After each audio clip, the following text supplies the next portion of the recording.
start with the game that both starting quarterbacks will be playing.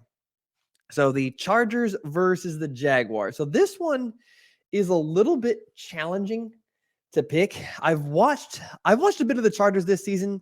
I'm familiar with the Chargers. I have not watched a ton of Jaguar football, and quite frankly, neither have you. Uh, if you're a Jaguar fan, you watch them play, but if you are not a Jaguar fan, you haven't watched a ton of the Jaguars. You very likely at home watch them play the Cowboys, and you watched them play the Titans last week, and maybe a game or two more. Let's call it how it is. I'm not a Jaguar expert, and neither are you.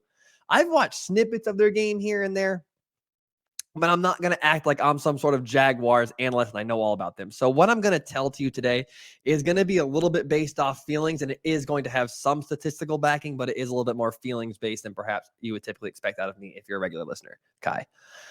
In essence, to me, the Jacksonville Jaguars and the Los Angeles, almost called them San Diego, the Los Angeles Chargers seem like very similar teams. They each have young quarterbacks with long blonde hair coming off of a letdown season, and they each bounced back to make the playoffs this season. However, it feels like the Chargers feel like they're one step ahead of the Jaguars in the overall process of it. It feels to me like the Jaguars made the playoffs a season early. And it kind of feels like the Chargers are right where we would expect them to be based on their rebuild since they drafted Herbert. And that's potentially just because Justin Herbert has been in the league a little longer than Trevor Lawrence has, and he also didn't have to deal with Urban Meyer as a coach.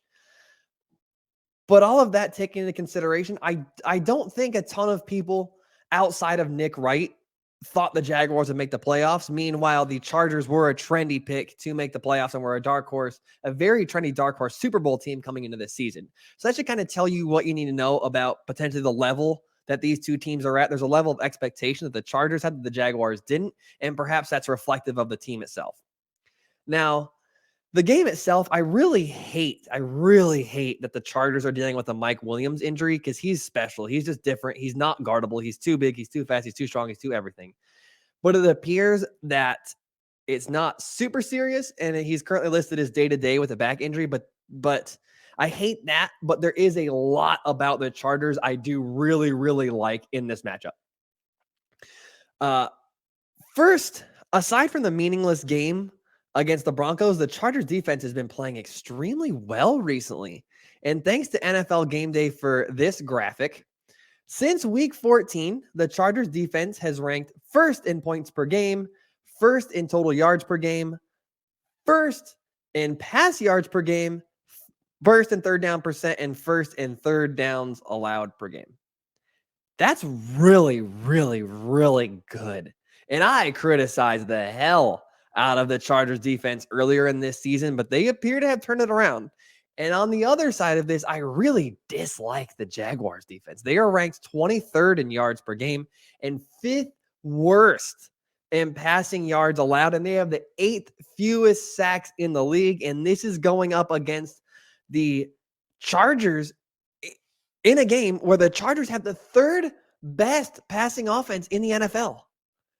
That's not good. And to add some credence to those statistics, here's the quarterbacks the Jaguars have faced since December 1st.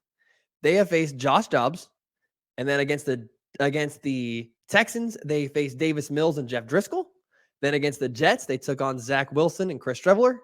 Then Dak Prescott, Ryan Tannehill, and Jared Goff. So of all those quarterbacks, there's 2 of them, Dak and Jared Goff, what we would consider are having a good season and are at least good quarterbacks and are in a good offense at a bare minimum. And those 2 quarterbacks, Dak Prescott went 23 of 30 for 340 yards and 3 touchdowns, given he did have a couple interceptions, but that's a lot of yards and a lot of touchdowns and a high completion percentage. Jared Goff went 31 of 41 for 256 yards and 2 touchdowns. Again, really high completion percentage, good statistics. So they're not good. This Jaguars defense is not good against good quarterbacks. And now you have Justin Herbert coming into town. And Justin Herbert, I would argue, is one of the top 5 or 6 quarterbacks in the NFL, and he's better than both of those guys. So that does not look good for them. However, Where I dislike the Chargers in this matchup is that the Chargers run defense versus Etienne and the Jacksonville Jaguars run game. The Jaguars have the 14th ranked rushing offense, which doesn't sound that great. I admit that as a standalone statistic, but it kind of feels like they're better than that. It feels like Travis Etienne is better than that. It feels like he's better than the 14th ranked rushing offense. He feels better. The more concerning part of this is that the Chargers' run defense is ranked 5th worst in the NFL.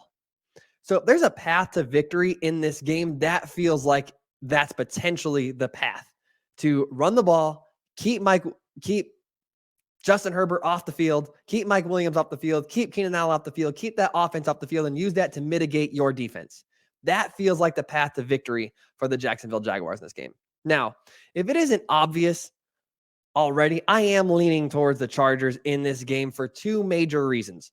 One, when I look at the rosters, I believe that the Chargers just have a better roster. Like, they certainly have more name value on their squad with Bosa, Mike Williams, Austin Eckler, Keenan Allen. You get where I'm going with this, Derwin James.